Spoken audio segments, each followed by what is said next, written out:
그날 아침 속옷 서랍 앞에 한참을 서 있었어요. 손이 떨렸습니다. 이성은 미쳤어. 그냥 평소처럼 입어. 라고 소리쳤지만 가슴 한구석에서는 전혀 다른 목소리가 속삭였어요. 오늘은 달라져도 괜찮아. 결국 저는 그 서랍을 닫았습니다. 아무것도 걸치지 않은 채로요. 그 선택이 어떤 결과를 가져올지 그땐 정확히 몰랐어요. 아니, 어쩌면 알고 있었는지도 모르죠. 비는 하루 종일 내렸고 그 큰 집엔 최 회장님과 저 단둘뿐이었습니다. 서재 정리를 하겠다고 말씀드렸을 때 회장님은 책을 덮으며 저를 올려다보셨어요. 잠시 저를 보시더니 조용히 웃으셨죠. 같이 할까요? 그 말에 고개를 끄덕였고 우린 나란히 책을 정리하기 시작했습니다. 위쪽 선반에 책을 꺼내려고 손을 뻗었을 때 몸이 들리면서 치마단이 살짝 올라갔어요. 뒤에서 다가온 회장님의 손이 그 순간 제 허벅지를 스쳤습니다. 그리고 모든 게 멈췄습니다. 아주 짧은 숨소리 하나. 그분이 예상치 못한 뭔가를 알아차렸다는 게 확실히 전해졌죠. 지수 씨, 회장님의 목소리가 낮게 떨렸어요. 오늘 좀 다르시네요. 이렇게 가까이 있으니까 참기 힘들어요. 조심스럽게 시작된 첫 키스. 아니에요. 저도 원했던 일이에요. 1시간 후 저는 서재 소파에 누워 천장을 바라보고 있었습니다. 빗소리만 들리는 고요한 오후. 방금 일어난 일이 꿈만 같았어요. 53살. 스스로를 이렇게 솔직하게 드러낸 건 처음이었습니다. 안녕하세요. 저는 김지수라고 합니다. 오늘 제가 여러분께 들려드릴 이야기는 믿기 힘드실지도 모르겠어요. 한때 저는 대성그룹 회장의 딸이었습니다. 그리고 지금은 그때 아버지 회사에서 일하던 분의 가정부가 되었죠. 하지만 그게 끝이 아니었어요. 우리는 사랑에 빠졌습니다. 이 이야기는 그날 아침 그 서랍 앞에서 시작되었어요. 아니, 정확히는 28년 전부터 시작된 이야기일지도 모릅니다. 지금부터 천천히 들려드릴게요. 20살 생일날, 어머니가 제게 금반지를 선물하셨어요. 자수정이 박힌 얇은 반지였죠. 호텔 연회장에서 열린 제 생일 파티엔 200명이 넘는 손님들이 왔고, 샴페인 잔이 반짝이는 불빛 아래서 끝없이 오갔습니다. 아빠가 제 어깨에 손을 얹으며 말씀하셨어요. 지수야, 넌 우리 집안의 자랑이야. 앞으로도 당당하게 살아라. 그땐 그게 영원할 줄 알았어요. 하지만 5년 후 IMF가 터졌습니다. 아버지의 회사 대성그룹이 하루아침에 부도가 났어요. 200명이 넘는 직원들, 협력사들 모두가 길을 잃었죠. 아버지는 매일 밤 서재에 틀어박혀 고개를 떨구고 계셨어요. 어느 날 밤 문틈으로 아버지의 목소리가 들렸습니다. 미안하다. 미안해. 다들 나만 믿고 따라왔는데 그 목소리엔 눈물이 섞여 있었어요. 결국 아버지는 3년을 버티지 못하고 돌아가셨습니다.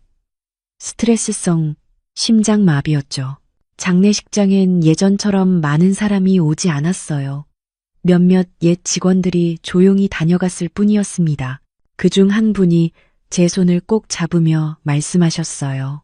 회장님은 정말 훌륭한 분이셨습니다. 부디 건강하세요. 그분의 얼굴은 지금도 어렴풋이 기억나요.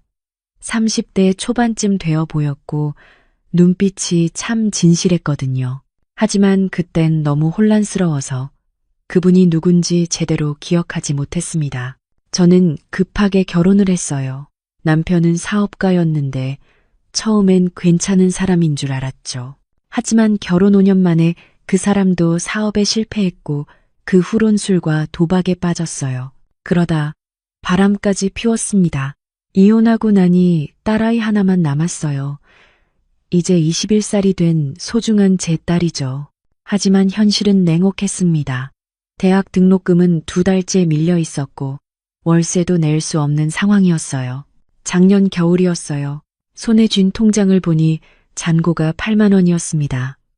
마지막 남은 어머니의 금반지를 전당포에 맡기고 나왔는데 겨우 35만 원을 받았어요. 그날 밤 딸이 제게 말했어요. 엄마, 나 학교 그만둘까? 내가 알바 더 하면 돼. 그 말을 듣는 순간 눈물이 왈칵 쏟아졌습니다. 안 돼. 엄마가 어떻게든 할게.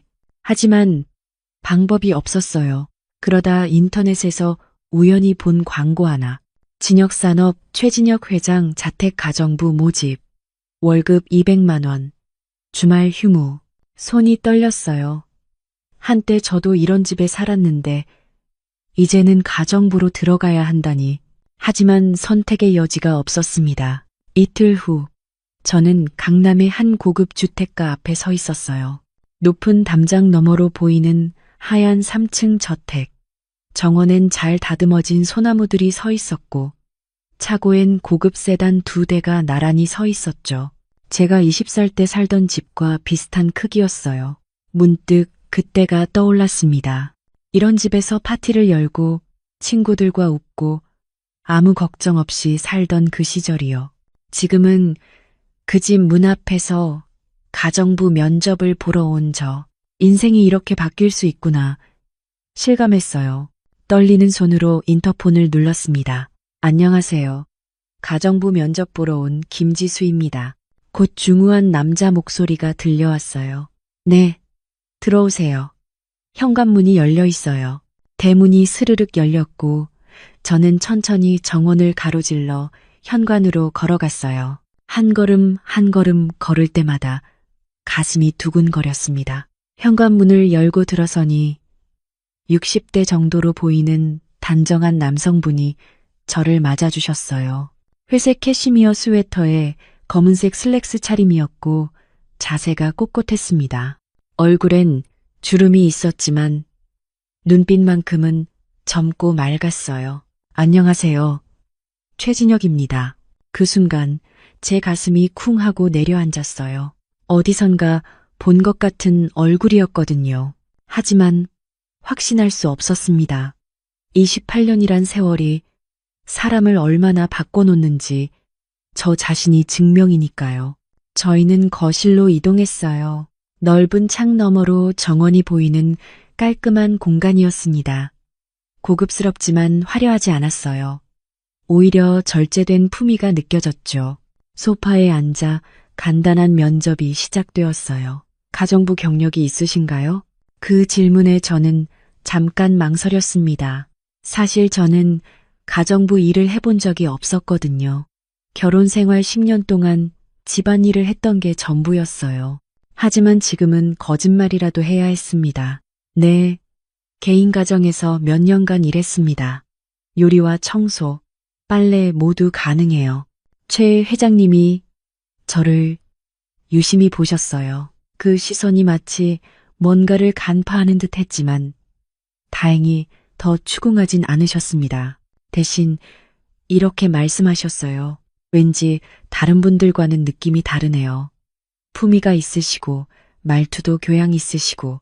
그 말에 제 등에 식은땀이 흘렀어요. 혹시 제 정체를 눈치채신 건 아닐까 불안했거든요. 하지만 회장님은 그냥 부드럽게 웃으시며 말씀하셨습니다. 그럼 내일부터 시작하시죠. 월급은 200만 원이고 주말에는 쉬시면 됩니다. 출근 시간은 아침 6시 반이에요. 정말 다행이었어요. 집으로 돌아가는 버스 안에서 저는 딸에게 전화를 걸었어요. 수민아, 엄마 일자리 구했어. 정말요? 엄마 대박이다. 딸의 밝은 목소리를 들으니 눈물이 핑 돌았습니다. 그렇게 해서 저는 최진혁 회장님 댁의 가정부가 되었어요. 첫 출근 날 아침 5시 반에 눈이 떠졌어요. 20년 넘게 이렇게 일찍 일어난 적이 없었는데 긴장 때문인지 잠이 오지 않더라고요. 거울을 보니 낯선 제 모습이 보였습니다. 검은색 면 바지에 흰색 블라우스, 머리는 단정하게 뒤로 묶었어요. 한때 명품 드레스를 입고 파티에 가던 제가 이제는 가정부 옷을 입고 있다는 게 참 묘했습니다. 하지만 한숨 쉴 시간은 없었어요. 6시 반, 정확히 약속한 시간에 초인종을 눌렀습니다. 회장님이 직접 문을 열어주셨어요. 이미 세수를 하시고 단정한 차림이었죠. 일찍 오셨네요. 들어오세요. 그날부터 제 새로운 일상이 시작되었습니다. 아침 6시 반부터 저녁 9시까지 청소, 빨래, 식사 준비. 손이 거칠어지고 허리가 아팠지만 불평할 수 없었어요. 하지만 이상한 건 일이 힘든 게 아니었어요. 최 회장님의 생활 방식이 제 예상과 너무 달랐다는 거였습니다. 매일 아침 6시 반, 정확히 같은 시간에 일어나셨어요. 창문을 열어 신선한 공기를 마시고 간단한 스트레칭을 하셨죠. 그 다음엔 서재로 가서 신문을 꼼꼼히 읽으셨습니다. 경제면만 보시는 게 아니었어요. 사회면, 문화면, 심지어 독자 투고란까지 정성스럽게 읽으셨죠. 아침 식사도 정말 간소했습니다. 된장국 한 그릇, 김치, 계란 후라이 하나. 그게 전부였어요. 처음 제가 상을 차려드렸을 때 회장님이 말씀하셨어요. 저는 화려한 음식은 좋아하지 않아요. 이렇게 소박한 게 제일 좋습니다. 그 말을 들으며 생각했어요. 이분은 정말 돈 때문에 사는 사람이 아니구나. 일주일쯤 지났을 때 서재를 청소하게 되었어요. 그곳은 정말 놀라웠습니다. 벽 한쪽 면이 통째로 책장이었는데 빈틈없이 책들이 꽂혀 있었어요. 경영서적, 경제학 원서, 철학책, 역사책까지. 어떤 책들은 귀퉁이가 달아 있었고 형광펜 줄이 빼곡히 그어져 있었습니다. 책 등의 먼지를 닦으며 제목들을 읽었어요. 피터 드러커의 경영론, 애덤 스미스의 국부론, 칸트의 순수이성 비판. 이런 책들을 실제로 읽으시는 거구나 감탄했습니다. 책장 한쪽 선반에는 오래된 사진 액자가 하나 있었어요. 흑백 사진이었는데 젊은 시절의 회장님이 정장을 입고 서 있었습니다. 옆에는 나이 든 신사 한 분이 함께 계셨죠. 누군가의 스승이나 은인 같은 느낌이 들었어요. 그 사진을 보다가 갑자기 뭔가 떠올랐습니다. 저 얼굴 어디선가 본 것 같은데, 하지만 확실하지 않았어요. 28년 전 기억은 너무 흐릿했으니까요.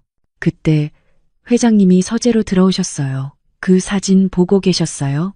깜짝 놀라 돌아보니 회장님이 문가에 서 계셨습니다. 아, 죄송해요. 청소하다가 그만. 괜찮아요. 그분은 제 인생의 은인이십니다. 회장님이 사진을 조심스럽게 집어드시며 말씀하셨어요. 제가 20대 때 일하던 회사 사장님이에요. 정말 훌륭한 분이셨죠. 아버지처럼 저를 아껴주셨어요. 그 말에 제 심장이 쿵 하고 뛰었어요. 20대 때 일하던 회사라고요? 네, 대성그룹이라고 아시나요? 그 순간 온몸에 전기가 흐르는 것 같았어요. 대성그룹. 그건 우리 아버지 회사 이름이었습니다. 그럼 이분이 정말 그때 그 직원이었던 거야? 하지만 확신할 수 없었어요. 제 입에서 섣불리 말이 나올 수도 없었고요. 아내, 이름은 들어봤어요. 제 목소리가 떨렸지만 다행히 회장님은 눈치채지 못하신 것 같았어요. IMF 때 부도가 났죠. 정말 안타까웠어요. 사장님은 마지막까지 직원들을 생각하셨거든요. 회장님의 목소리에 깊은 존경과 그리움이 묻어 있었습니다. 그분 덕분에 제가 지금 여기까지 올 수 있었어요. 그래서 이 사진을 항상 곁에 둡니다. 더 이상 아무 말도 할 수 없었어요. 가슴이 뜨거워지고 눈시울이 붉어졌습니다. 조용히 고개를 숙이고 청소를 마저 했어요. 그날 이후 저는 회장님을 다른 눈으로 보게 되었습니다. 단순히 고용주가 아니라 아버지의 은혜를 잊지 않은 사람. 그리고 혼자 힘으로 여기까지 온 사람으로요. 그런데 실수가 하나 있었어요. 어느 날 손님용 찻잔을 정리하다가 무심코 이렇게 말해버린 겁니다. 이 찻잔 정말 아름답네요. 웨지우드 제스퍼 컬렉션이죠. 이 코발트 블루색이 정말 우아해요. 순간 회장님이 깜짝 놀란 표정으로 저를 쳐다보셨어요. 어떻게 이 브랜드를 아세요? 이건 일반 가정부분들은 잘 모르는 건데, 그제야 제가 실수했다는 걸 깨달았습니다. 아, 예전에 텔레비전에서 본 적이 있어서요. 도자기 프로그램 같은 거요. 얼른 둘러댔지만 회장님의 눈빛은 여전히 의심스러워 보였어요. 그렇군요. 박학다식 하시네요. 그날 이후로 저는 더욱 조심했습니다. 제 과거를 드러낼 수 있는 어떤 말이나 행동도 하지 않으려고 노력했어요. 하지만 마음속 깊은 곳에선 이상한 감정이 자라고 있었습니다. 최 회장님을 볼 때마다 가슴이 두근거리기 시작한 거예요. 처음엔 그냥 존경심이라고 생각했어요. 성실하고 겸손한 모습이 보기 좋았으니까요. 하지만 점점 그게 아니라는 걸 알게 되었습니다. 회장님이 웃으실 때면 제 마음도 따뜻해졌고 피곤해 하시는 모습을 보면 제가 더 안쓰러웠어요. 밤늦게까지 서재에서 일하시는 걸 보면 저절로 따뜻한 차를 끓이게 되었죠. 이건 단순히 가정부의 마음이 아니었어요. 한 달쯤 지났을 때 가을이 깊어지고 있었어요. 어느 날 저녁 회장님이 평소보다 일찍 퇴근하셨습니다. 그런데 얼굴이 많이 안 좋아 보였어요. 거실 소파에 앉으시더니 조용히 기침을 하셨습니다. 회장님, 괜찮으세요? 다가가 보니 이마에 열기가 느껴졌어요. 눈도 충혈되어 있었고요. 괜찮아요. 그냥 환절기 감기 같아요. 하지만 목소리가 쉬어 있었고 몸을 가누기 힘들어 보였습니다. 일단 누워 계세요. 제가 약국 다녀올게요. 아니에요. 그냥 쉬면 안 돼요. 이러다 큰일 나요. 제가 단호하게 말하자 회장님이 힘없이 고개를 끄덕이셨어요. 약국에 달려가 해열제와 감기약을 샀습니다. 그리고 집으로 돌아와 부엌으로 향했어요. 뭔가 따뜻하고 영양가 있는 걸 만들어드리고 싶었습니다. 냉장고를 열어보니 닭 한 마리가 있었어요. 그 순간 어머니가 떠올랐습니다. 제가 어렸을 때 아플 때마다 어머니는 꼭 닭죽을 끓여주셨어요. 지수야, 이거 먹으면 금방 나을 거야. 어머니의 부드러운 목소리가 귓가에 맴돌았습니다. 저는 닭을 꺼내 정성스럽게 손질하기 시작했어요. 먼저 닭을 깨끗이 씻고 찬물에 넣어 천천히 끓였습니다. 거품을 걷어내고 파와 마늘, 생강을 넣었어요. 1시간 넘게 푹 고아서 진한 육수를 만들었습니다. 그 다음 닭을 건져 살을 발라내고 육수에 불린 쌀을 넣었어요. 나무 주걱으로 천천히 저으며 계속 끓였습니다. 쌀알이 퍼지면서 걸쭉해질 때까지 한 번도 불 곁을 떠나지 않았어요. 마지막으로 찢은 닭고기를 넣고 송송 썬 파와 달걀을 풀어 넣었습니다. 참기름 한 방울, 소금으로 간을 맞췄어요. 김이 모락모락 나는 죽을 그릇에 담아 회장님께 가져갔습니다. 회장님, 이거 드세요. 회장님이 고개를 들어 그릇을 보셨어요. 이게 뭐예요? 닭죽이요. 감기엔 이게 제일 좋아요. 회장님이 조심스럽게 한 숟가락 떠서 입에 넣으셨습니다. 그리고 갑자기 숟가락을 든 채 멈추셨어요. 잠시 후 회장님의 눈가가 촉촉해지는 게 보였습니다. 이 맛 정말 오래됐어요. 회장님의 목소리가 떨렸어요. 어렸을 때 어머니가 끓여주시던 맛이에요. 똑같아요. 회장님이 천천히 죽을 드시는 모습을 보며 제 가슴도 뜨거워졌습니다. 어떻게 이렇게 맛있게 끓이셨어요? 저희 어머니께서 가르쳐 주신 방법이에요. 아플 때는 정성이 들어간 음식이 최고라고 하셨거든요. 그 말에 회장님이 저를 바라보셨어요. 그 눈빛에는 감사함과 함께 뭔가 다른 감정도 섞여 있었습니다. 정말 고맙습니다. 이런 보살핌을 받아본 게 정말 오래됐어요. 아니에요. 당연한 일인걸요. 하지만 제 목소리도 떨리고 있었어요. 그 순간 우리 사이에 뭔가가 변한 걸 느꼈습니다. 고용주와 가정부 사이의 선을 우리는 조금씩 넘고 있었던 거예요. 회장님이 죽을 다 드시고 나서 말씀하셨어요. 지수 씨, 정말 감사해요. 덕분에 살 것 같아요. 그날 밤 저는 잠을 이룰 수 없었어요. 계속 회장님의 얼굴이 떠올랐습니다. 죽을 드시며 눈시울을 붉히시던 그 모습, 제게 감사하다고 말씀하시던 그 목소리. 이건 뭐지? 나 왜 이러는 거야? 침대에 누워 천장을 바라보며 자문했어요. 하지만 답은 이미 알고 있었습니다. 저는 최 회장님을 좋아하고 있었어요. 아니, 어쩌면 사랑하고 있었는지도 모르죠. 10년 가까이 나이 차이가 나고 사회적 지위도 천지 차이인데, 하지만 마음은 그런 걸 따지지 않았습니다. 그 다음 날부터 저는 더욱 회장님을 의식하게 되었어요.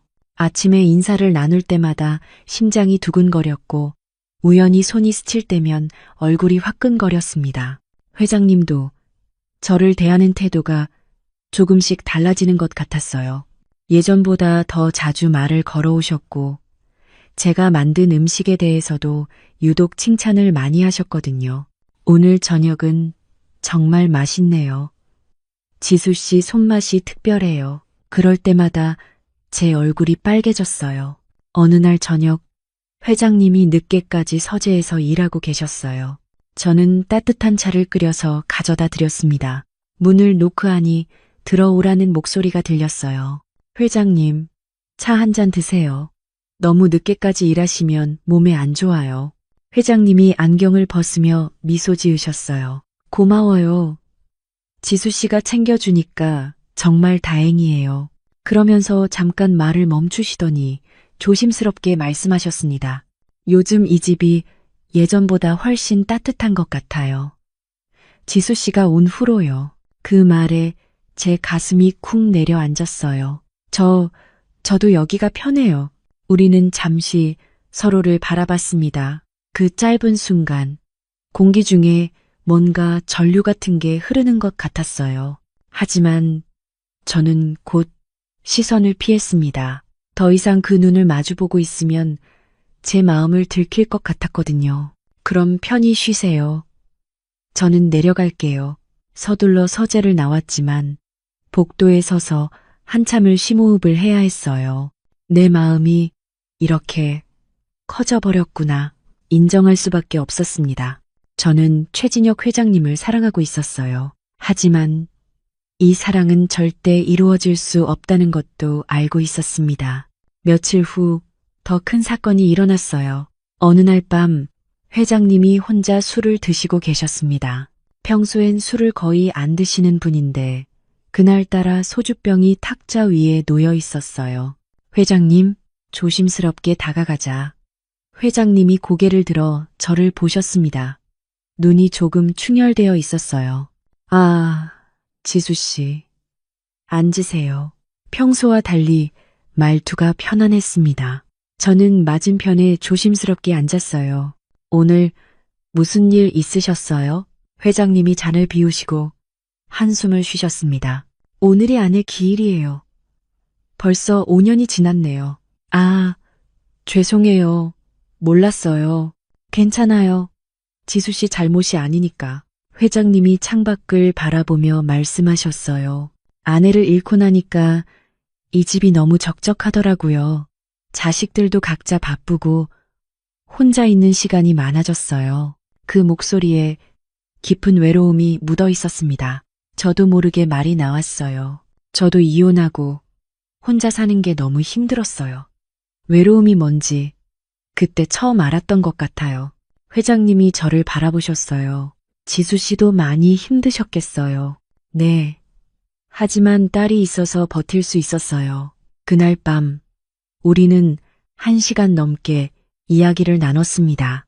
서로의 외로움, 인생의 무게, 그리고 그럼에도 불구하고 살아가야 하는 이유에 대해서요. 구체적인 과거는 말하지 않았지만 마음속 깊은 이야기들을 나눴어요. 이상하게 회장님과 이야기를 나누면 마음이 편안해졌습니다. 오랜만에 진정한 대화를 나누는 기분이었어요. 회장님도 마찬가지이신 것 같았습니다. 지수 씨와 이야기하니까 마음이 편해지네요. 오랜만에 이렇게 속마음을 털어놓았어요. 저도요. 회장님께 말씀드리니까 후련해요. 그날 밤 이후 우리 사이의 거리는 더욱 가까워졌습니다. 하지만 동시에 제 마음은 더욱 복잡해졌어요. 이러면 안 되는데. 나는 가정부고 회장님은 내 고용주인데. 하지만 마음을 막을 수가 없었습니다.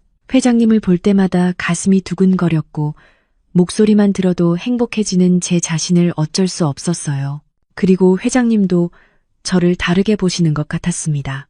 어느 날 저녁 회장님이 제게 이렇게 말씀하신 적이 있어요. 지수 씨는 정말 특별해요. 다른 분들과 확실히 달라요. 어떻게 다른데요? 품위가 있고 교양도 있고 그리고 마음이 따뜻해요. 그 말에 제 얼굴이 화끈거렸어요. 감사해요. 하지만 저는 그냥 평범한 사람이에요. 아니에요. 지수 씨는 특별해요. 회장님의 눈빛이 진지했습니다. 그 눈빛을 보는 순간 확신했어요. 회장님도 저를 단순한 가정부로만 보고 계시지 않다는 걸. 그렇게 우리는 서로를 향한 마음을 키워가고 있었습니다. 하지만 아직 누구도 먼저 고백하지 못했어요. 두려웠거든요. 만약 거절당한다면 이 관계조차 잃을까봐. 그러던 어느 날이었어요. 비가 내리기 시작했습니다. 그날 아침은 이상했어요. 눈을 뜨자마자 뭔가 달라질 것 같은 예감이 들었습니다. 창밖을 보니 하늘이 잔뜩 흐려 있었어요. 곧 비가 올 것 같았죠. 평소처럼 옷을 입기 위해 서랍을 열었습니다. 하지만 속옷 서랍 앞에서 멈췄어요. 손이 떨렸습니다. 미친 생각이 머릿속을 스쳤거든요. 만약 오늘 아무것도 입지 않는다면, 만약 회장님이 알아차린다면, 이성은 소리쳤어요. 미쳤어. 그런 짓 하지 마. 넌 가정부야, 가정부. 하지만 가슴 한구석에서는 다른 목소리가 속삭였습니다. 오늘은 달라져도 괜찮아. 네 마음에 솔직해져. 한참을 그렇게 서 있었어요. 그러다 결국 서랍을 닫았습니다. 아무것도 꺼내지 않은 채로요. 옷을 입으며 거울을 봤어요. 겉으로는 평소와 똑같았지만 저는 알고 있었습니다. 오늘은 다르다는 걸. 집을 나서는데 빗방울이 떨어지기 시작했어요. 우산을 쓰고 걸으며 생각했습니다. 돌아갈까? 지금이라도 집에 가서 다시 입을까? 하지만 발은 이미 회장님 댁을 향하고 있었어요. 6시 반. 정확히 도착했습니다. 평소처럼 인사를 드리고 일을 시작했어요. 하지만 온종일 심장이 두근거렸습니다. 혹시 들킬까? 아니면 아무 일도 안 일어날까? 비는 점점 더 세게 내렸어요. 오후가 되자 회장님이 말씀하셨습니다. 지수 씨, 오늘 비가 너무 많이 오네요. 위험하니까 저녁까지만 일하고 일찍 가세요. 아니에요. 괜찮아요. 하지만 회장님은 고집을 부리셨죠. 아니에요. 운전기사가 바래다 드릴게요. 그날따라 기사님도 쉬는 날이었어요. 그래서 큰 집엔 회장님과 저 단둘뿐이었습니다. 오후 3시쯤 회장님이 서재로 들어가셨어요. 1시간쯤 지났을 때 저는 용기를 냈습니다. 회장님, 서재 정리 좀 해도 될까요? 먼지가 좀 쌓인 것 같아서요. 회장님이 책을 덮으며 저를 올려다보셨어요. 잠시 저를 보시더니 조용히 웃으셨습니다. 같이 할까요? 책이 많아서 혼자 하기 힘들 텐데. 그 말에 고개를 끄덕였어요. 우린 나란히 서서 책을 정리하기 시작했습니다. 회장님이 아래쪽 책을 빼는 동안 저는 위쪽 선반을 닦았어요. 높은 곳에 있는 책을 꺼내려고 발끝으로 섰습니다. 손을 쭉 뻗었죠. 그 순간 몸의 중심이 흔들렸어요. 치마단이 위로 올라가는 게 느껴졌습니다. 뒤에서 회장님의 움직임이 멈췄어요. 그리고 조심스럽게 다가오는 발소리. 회장님의 손이 제 허리를 잡아 균형을 잡아주셨습니다. 하지만 그 손이 허벅지를 스치는 순간 모든 게 멈췄어요. 아주 짧은 침묵. 회장님의 숨소리가 제 귀에 닿을 만큼 가까웠습니다. 지수 씨, 회장님의 목소리가 낮게 떨렸어요. 오늘 좀 다르시네요. 저는 대답하지 않았어요. 대답할 수가 없었습니다. 회장님의 손이 여전히 제 허리에 머물러 있었거든요. 이렇게 가까이 있으니까 참기 힘들어요. 회장님의 목소리에 간절함이 묻어 있었어요. 저는 천천히 돌아섰습니다. 회장님과 눈이 마주쳤어요. 그 눈빛에는 놀라움, 혼란, 그리고 욕망이 뒤섞여 있었습니다. 저도 힘들어요. 제 목소리가 떨렸지만 솔직했어요. 회장님이 제 뺨을 조심스럽게 어루만지셨습니다. 더는 아무 생각도 안 나요. 지금 정말 힘들어요. 그리고 회장님의 입술이 제 뺨에 조심스럽게 닿았습니다. 짧고 부드러운 키스. 우리는 그렇게 잠시 멈춰 있었어요. 회장님이 얼굴을 떼며 작게 말씀하셨습니다. 죄송합니다. 제가 선을 넘었네요. 뒤로 물러서려는 회장님. 저는 그 순간 회장님의 손을 붙잡았습니다. 아니에요. 저도 원했던 일이에요. 회장님의 눈이 흔들렸어요. 저를 향한 그 시선 속에 오래 눌러왔던 외로움과 갈망이 담겨 있었습니다. 저도 눈을 피하지 않았어요. 우리는 다시 조용히 입을 맞췄습니다. 이번엔 훨씬 천천히, 깊게. 어느새 우리는 서재 소파에 앉아 있었어요. 서로를 바라보며 조심스럽게 가까워졌습니다. 그냥 이렇게만 있어도 될까요? 회장님의 목소리가 떨렸어요. 네. 천천히 해주세요. 그 순간 말보다 먼저 마음이 서로를 이해했습니다. 창밖의 빗소리가 세상의 모든 소음을 지워버렸고 우리만의 따뜻한 시간이 그 공간을 채워갔어요. 한참 후 저는 소파에 누워 천장을 바라보고 있었습니다.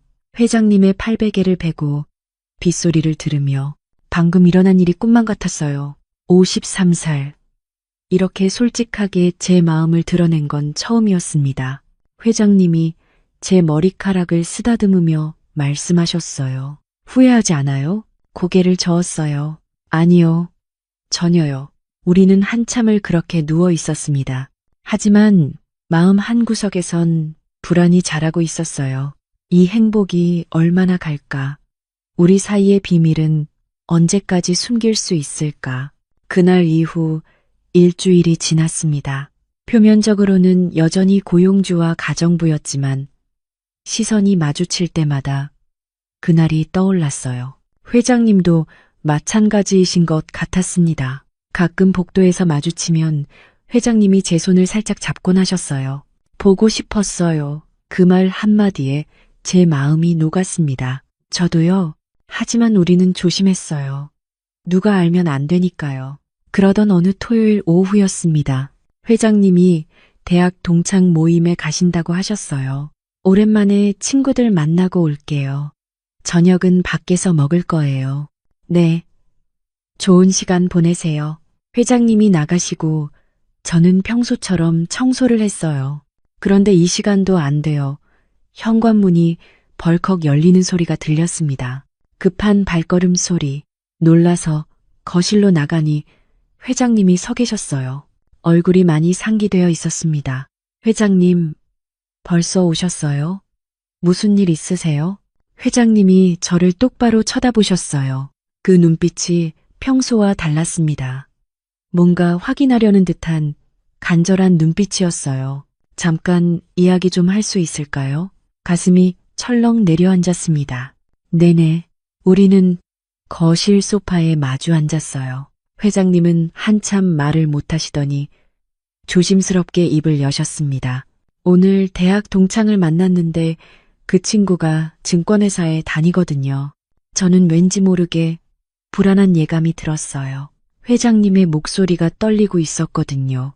그 친구가 그러는데 대성그룹 김 회장님 따님이 요즘 많이 어렵게 사신다는 얘기를 들었대요. 그 순간 온몸에 피가 싹 빠지는 기분이었어요.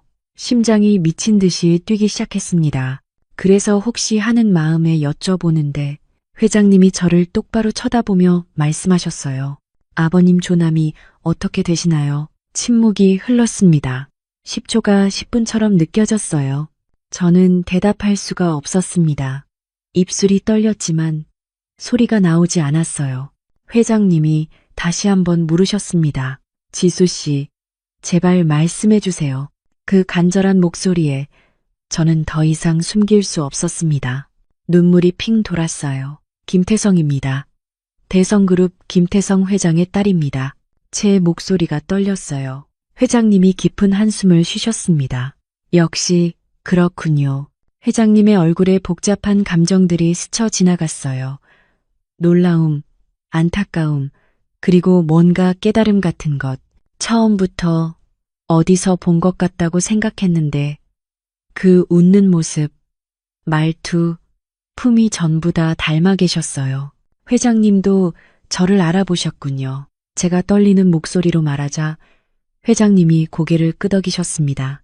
28년 전 회장님 댁에서 뵀을 때 아가씨는 정말 밝고 아름다웠어요.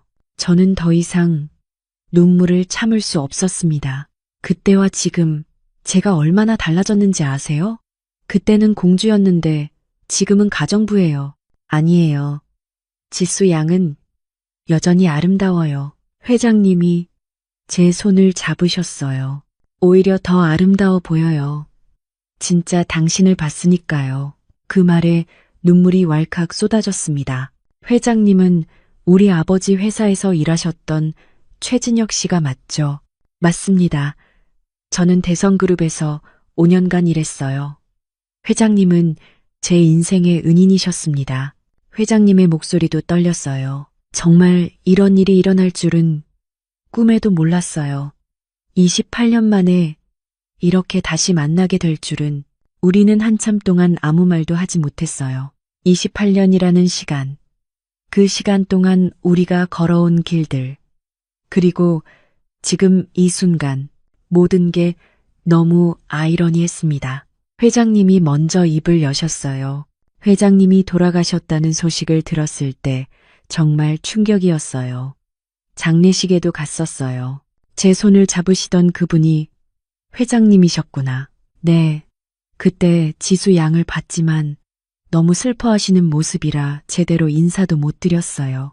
회장님의 눈가가 붉어졌습니다. 그 후로 어떻게 지내셨어요? 정말 많이 힘드셨죠? 저는 그동안의 이야기를 털어놓기 시작했어요. 급하게 결혼한 이야기, 남편의 사업 실패와 외도, 이혼, 그리고 딸과 단둘이 살아온 10년의 세월. 처음에는 정말 죽고 싶을 만큼 힘들었어요. 하루아침에 모든 게 사라졌으니까요. 회장님이 제 손을 더 꽉 잡으셨어요. 아버지 회사가 부도났을 때 아버지는 매일 밤 우셨어요. 모든 직원들에게 미안하다고, 자기 때문이라고. 제 목소리가 떨렸습니다. 결국 아버지는 3년을 못 버티고 돌아가셨어요. 스트레스성 심장마비였죠. 정말 죄송합니다. 회장님의 목소리에 진심이 담겨 있었어요. 제가 그때 더 도움이 되었으면 좋았을 텐데 정말 무력했어요. 아니에요. 그때는 누구도 어쩔 수 없는 상황이었어요. 회장님 잘못이 아니에요. 하지만 회장님은 계속 자책하시는 것 같았습니다. 그럼 회장님은 그 후에 어떻게 지내셨어요? 제가 물어보자 회장님이 씁쓸하게 웃으셨어요. 저도 처음엔 정말 막막했어요. 회사가 망하고 나니까 갈 곳이 없더라고요. 하지만 회장님께서 가르쳐 주신 경영 철학을 잊지 않았어요. 직원을 가족처럼 대하고 정직하게 일하라고 하셨잖아요. 회장님이 잠시 말을 멈추셨다가 이어갔습니다. 작은 사업부터 시작했어요. 처음 5년은 정말 지옥 같았습니다. 하루에 4시간씩 자고 주말도 없이 일했어요. 하지만 포기하지 않았어요. 회장님께 받은 은혜를 꼭 갚고 싶었거든요. 그렇게 해서 지금의 진역산업을 만드셨군요. 네, 쉽지 않았지만 회장님 덕분에 여기까지 왔어요. 우리는 한참을 서로를 바라봤습니다. 28년 전 주인과 직원이었던 우리가 28년 후 이렇게 역전된 위치에서 다시 만났어요. 그리고 사랑에 빠졌죠. 이 상황이 얼마나 아이러니한지 말로 표현할 수 없었습니다. 회장님이 조심스럽게 물으셨어요. 지수 양, 이제 어떻게 해야 할까요? 솔직히 저도 모르겠어요. 이런 상황은 처음이라. 회장님이 제 두 손을 꼭 잡으셨습니다. 한 가지는 확실해요. 제 마음은 변하지 않아요. 지수 양이 누구였든 지금 제가 사랑하는 건 바로 눈앞의 당신이에요. 그 말에 눈물이 또 쏟아졌어요. 저도요. 회장님이 예전에 우리 아버지 직원이었든 지금 성공한 사업가이든 상관없어요. 제가 사랑하는 건 지금의 최진혁 씨예요. 우리는 서로를 꼭 안았습니다. 오랜 시간 그렇게 안고 있었어요. 28년의 세월, 두 사람의 아픔, 그리고 운명 같은 재회, 모든 게 눈물과 함께 흘러나왔습니다. 하지만 마음 한구석에선 불안이 자라고 있었어요. 세상이 우리를 어떻게 볼까? 사람들은 뭐라고 할까? 그리고 무엇보다 회장님의 자녀들은 어떻게 반응할까? 그 불안은 곧 현실이 되었습니다. 진실을 알고 난 후 며칠은 정말 이상했어요. 서로 어떻게 대해야 할지 몰라서 말도 제대로 못했거든요. 회장님은 저를 대하실 때 더욱 조심스러워 하셨어요. 지수 양, 이제 존댓말은 하지 마세요. 예전처럼. 하지만 저는 그럴 수가 없었어요. 아니에요. 지금은 회장님이 제 고용주세요. 그게 맞아요. 과거와 현재, 그리고 우리의 감정, 모든 게 너무 복잡하게 얽혀 있었습니다. 하지만 한 가지는 확실했어요. 우리는 서로를 사랑하고 있다는 것. 그게 문제였습니다. 일주일 후, 일요일 오후였어요. 회장님의 큰아들, 민준 씨가 갑자기 집에 찾아오셨습니다. 30대 중반쯤 되어 보이는 단정한 모습의 남성이었어요. 회장님을 많이 닮으셨더라고요. 저는 평소처럼 차를 준비해드렸어요. 민준 씨가 저를 유심히 보시더니 회장님께 물으셨습니다. 아버지, 가정부분 이름이 뭐라고 하셨죠? 김지수 씨야. 왜 그래? 그 순간 민준 씨의 표정이 변했어요. 혹시 대성그룹 김태성 회장님 따님 아니세요? 제 손에 들고 있던 찻잔이 덜컥 흔들렸습니다. 회장님도 놀라신 표정으로 저와 민준 씨를 번갈아 보셨어요. 어떻게 알았니? 회사에서 소문 들었어요. 대성그룹 회장 따님이 어렵게 사신다고. 민준 씨가 믿을 수 없다는 표정으로 저를 쳐다봤습니다. 아버지, 이게 무슨 일이에요? 왜 이분을 가정부로 고용하신 거예요? 그건 우연이었어. 서로 몰랐던 거야. 민준 씨의 눈빛이 날카로워졌어요. 설마 아버지가 이분과 뭔가 있으신 건 아니죠? 침묵이 흘렀습니다. 회장님이 깊은 숨을 쉬시더니 단호하게 말씀하셨어요. 민준아, 김지수 씨는 내가 만나고 있는 사람이다. 뭐라고요? 민준 씨의 목소리가 높아졌어요. 아버지가 가정부와 연애를 하신다고요? 말이 돼요? 주변에서 뭐라고 하겠어요? 저는 그 자리에 더 있을 수가 없었습니다. 죄송합니다. 제가 물러나겠어요. 지수 씨, 잠깐만. 회장님이 말리셨지만 저는 그냥 나와버렸어요. 뒤에서 두 분이 다투시는 소리가 들렸습니다. 집으로 돌아오는 버스 안에서 눈물이 멈추지 않았어요. 결국 이런 날이 올 줄 알고 있었어요. 하지만 막상 겪으니 너무 힘들었습니다. 그날 밤 회장님한테서 전화가 왔어요. 지수 씨, 미안해요. 민준이가 그런 말을 해서. 괜찮아요. 당연한 반응이에요. 아니에요. 내가 확실히 말해줄게요. 하지만 상황은 나아지지 않았어요. 며칠 후 둘째 딸 서연 씨까지 알게 되었습니다. 서연 씨는 오빠보다 더 직설적이었어요. 아버지, 정신 차리세요.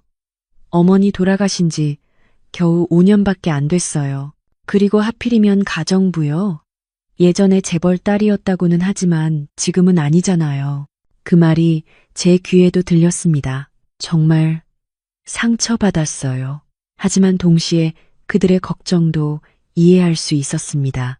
갑자기 나타난 여자가 아버지 곁에 있다니 불안하고 화날만 했죠. 주변에서도 소문이 돌기 시작했어요. 대성그룹 회장 딸이 옛날 아버지 직원한테 매달린다더라. 몰락한 집안이라고 자존심도 없나. 이런 말들이 제 귀에까지 들어왔습니다. 견딜 수 없이 괴로웠어요. 어느 날 밤, 저는 편지를 쓰기 시작했어요. 회장님께 마지막 인사를 드리고 떠나기로 한 거였습니다. 회장님, 그동안 정말 고마웠습니다. 하지만 이제 그만 가야 할 것 같아요. 제가 있으면 회장님만 힘드시니까요. 행복하세요. 편지를 다 쓰고 봉투에 넣으려는 순간 문을 두드리는 소리가 들렸어요. 지수 씨, 나와서 이야기해요. 회장님의 목소리였습니다. 밖으로 나가니 회장님이 진지한 표정으로 서 계셨어요. 저는 결심했어요. 회장님이 제 두 손을 꼭 잡으시며 말씀하셨어요. 다른 사람들이 뭐라고 하든, 제 자녀들이 반대를 하든, 당신을 포기할 수 없어요. 하지만 회장님, 현실이 뭐예요? 회장님의 목소리가 단호했습니다. 과거의 신분이 뭐가 중요해요? 28년 전에는 당신이 회장님 따님이었고, 지금은 제 가정부일 수도 있어요. 하지만 그게 중요한 게 아니에요. 중요한 건 우리가 서로를 사랑한다는 거예요. 그 말에 제 눈에 눈물이 핑 돌았어요. 저도 마찬가지예요. 회장님을 포기할 수 없어요. 처음에는 과거 때문에 많이 고민했어요. 하지만 이제 깨달았어요. 제 목소리가 떨렸습니다. 사랑에는 신분이 없다는 걸. 진짜 중요한 건 서로를 향한 마음이라는 거예요. 우리는 서로를 꼭 안았어요. 오랜 시간 그렇게 안고 있었습니다. 회장님이 제 귓가에 속삭였어요. 시간이 걸리겠지만 주변 사람들도 언젠가는 이해해 줄 거예요. 가장 중요한 건 우리 두 사람의 마음이니까요. 그날 이후 회장님은 자녀들에게 단호하게 말씀하셨습니다. 김지수 씨는 내가 선택한 사람이에요. 과거가 어떻든 현재 내가 사랑하는 사람이고 어머니도 살아계셨다면 이해해 주셨을 거예요. 처음에는 민준 씨가 계속 반대했어요. 하지만 시간이 지나면서 조금씩 마음을 열기 시작했습니다. 특히 아버지가 정말 행복해 하시는 걸 보고 나서요. 어느 날 민준 씨가 저에게 조용히 말했어요. 아버지가 어머니 돌아가시고 나서 한 번도 웃지 않으셨어요. 그런데 요즘은 표정이 많이 밝아지셨어요. 제가 잘못 생각했던 것 같아요. 아버지를 잘 부탁드려요. 그 말에 제 눈에 눈물이 났습니다. 감사해요. 정말 잘할게요. 서연 씨도 마찬가지였어요. 처음엔 차갑게 대하시다가 어느 날 제게 이렇게 말씀하셨어요. 아버지는 평생 다른 사람들을 위해 사셨어요. 이제는 본인의 행복을 찾으실 자격이 있어요. 주변 사람들의 시선도 점점 바뀌어 갔어요. 처음에는 수군거렸지만 저희가 진심으로 서로를 사랑한다는 걸 알고 나서는 축복해주는 사람들이 많아졌습니다. 특히 회장님의 옛 동료분들이 응원해 주셨어요. 과거는 과거고 지금이 중요한 거 아니냐면서요. 작년 봄이었어요. 따뜻한 햇살이 내리쬐는 어느 토요일 오후, 저희는 조용한 결혼식을 올렸습니다. 화려하지는 않았어요. 작은 예식장에서 가까운 사람들만 모여서요. 하지만 진심으로 축복해주는 사람들로 가득했습니다. 딸 수민이가 제 손을 꼭 잡으며 말했어요. 엄마, 이렇게 행복해하는 모습 처음 봐요. 정말 축하해요. 그 말에 눈물이 왈칵 쏟아졌어요. 민준 씨와 서연 씨도 웃으며 축하해 주었습니다. 그 순간 정말 모든 게 꿈만 같았어요. 28년 전 대저택에서 샴페인을 마시던 공주가 28년 후 가정부로 일하다가 지금은 사랑하는 사람과 결혼식을 올리고 있다니 인생은 정말 알 수 없는 것 같아요. 식이 끝나고 회장님 아니 이제는 제 남편이 제게 속삭였어요. 회장님 따님으로 만났을 때보다 지금이 훨씬 더 아름다워요. 저도 웃으며 대답했습니다. 과거의 영광보다 현재의 행복이 훨씬 소중해요. 지금은 남편과 함께 행복한 나날을 보내고 있어요. 과거의 아픔들이 완전히 사라진 건 아니지만 서로가 있어서 견딜 수 있습니다. 가끔 남편이 제게 말해요. 28년 전에는 제가 당신을 올려다봤죠. 지금은 당신이 저를 돌보고 있고, 하지만 정말 중요한 건 우리가 이제 평등하게 서로를 사랑한다는 거예요. 정말 신기한 인연이에요. 28년 전에는 주인과 직원이었던 저희가 지금은 평등한 부부가 되었으니까요. 인생은 정말 예측할 수 없는 것 같아요. 가장 절망적일 때 찾아온 희망. 가장 불가능해 보이던 사랑이 현실이 되다니. 지금 이 이야기를 듣고 계신 분들 중에도 어려운 상황에 계신 분들이 있을 거예요. 저처럼 인생이 막막하고 절망적으로 느껴지는 분들도 계시겠죠. 하지만 제 이야기를 들으시고 부디 희망을 잃지 마세요. 인생은 언제든지 새로운 기회를 줍니다. 제가 53살에 새로운 사랑을 만난 것처럼 여러분도 언젠가 그런 순간이 올 거예요. 그 기회를 놓치지 않는 용기만 있으면 돼요. 그리고 무엇보다 자신을 사랑하는 마음을 잃지 마세요. 과거가 어떻든 지금이 어떻든 여러분은 사랑받을 자격이 있는 소중한 사람이니까요. 저는 정말 행운이었어요. 두 번째 인생에서 진정한 사랑을 만날 수 있었으니까요. 여러분도 분명히 그런 행복이 찾아올 거예요. 그때까지 희망을 잃지 마시고 자신을 믿으세요. 제 이야기는 여기서 마무리할게요. 들어주셔서 정말 고맙습니다. 여러분 모두 행복하세요.